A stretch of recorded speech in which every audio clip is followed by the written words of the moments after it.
Hello, friends. Today we're looking at the Native Americans that lived on the land before the colonists got here.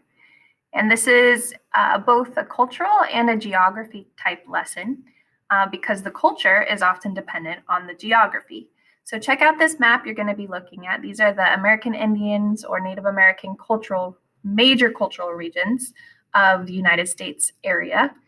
And you can see we have Northwest Coast. That's kind of where we live. So you can think of like salmon fishing and berries, that kind of thing. There's the Plateau region.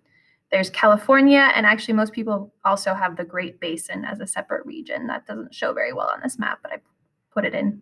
The Southwest region, which has a very different climate. It's going to be hot there. Cacti, you can see in the picture. That's kind of fun. The Great Plains, the grasses, where the buffalo used to roam before the European settlers started killing them off. Sad story, sorry. And then there's the eastern woodlands. So there's going to be a lot of forest there, and that's going to affect how people live. Like you can see the deer in the picture. And the southeast region, that's kind of think Florida, or warm, humid. It's going to be very different. Now, each of these have little buttons you can click to find more information. So like if I want to head to the Great Basin, I can click on that.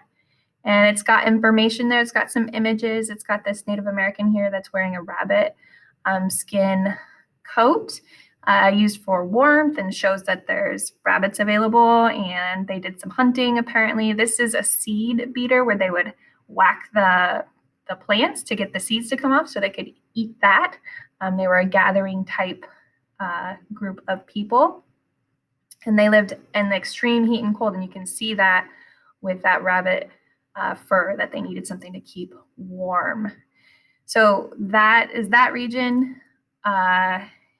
You're going to use this information about the different regions along with these artifacts. You're going to be almost like your own archaeologist, where you're checking out the artifacts and trying to figure out which group of Native Americans goes with the artifacts. So if I'm gonna go down here to 1G, you can see it's right there, 1G. 1G just corresponds, the 1 corresponds with the chapter in History Alive that we're not using. But so it's really placard G. And you can see look, there's the rabbit skin robe, there's the seed beater, there's kind of a thatched hut for their housing. And so when I go to fill out this document, this is your actual assignment.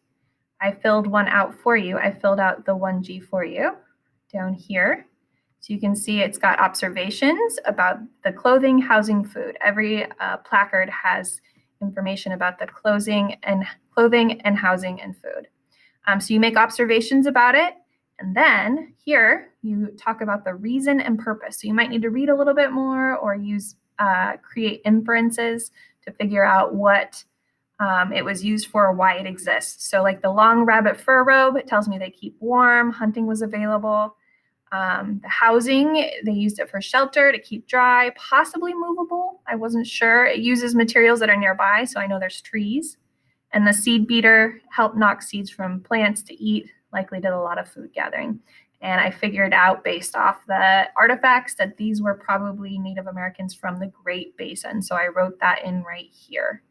So you're going to do that for each of the cultural regions.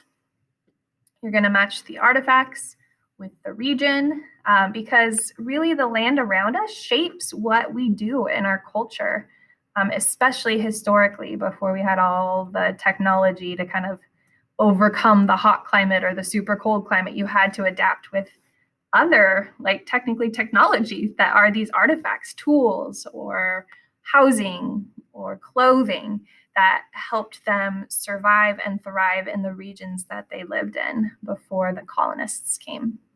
So I hope this gives you an idea of geography as well as the different Native American groups, and noticing that they're all very different. There's so many differences in the Native Americans that existed pre-colonial times. And still there's differences in the Native American descendants that live today. So good luck. Let us know if you have any questions.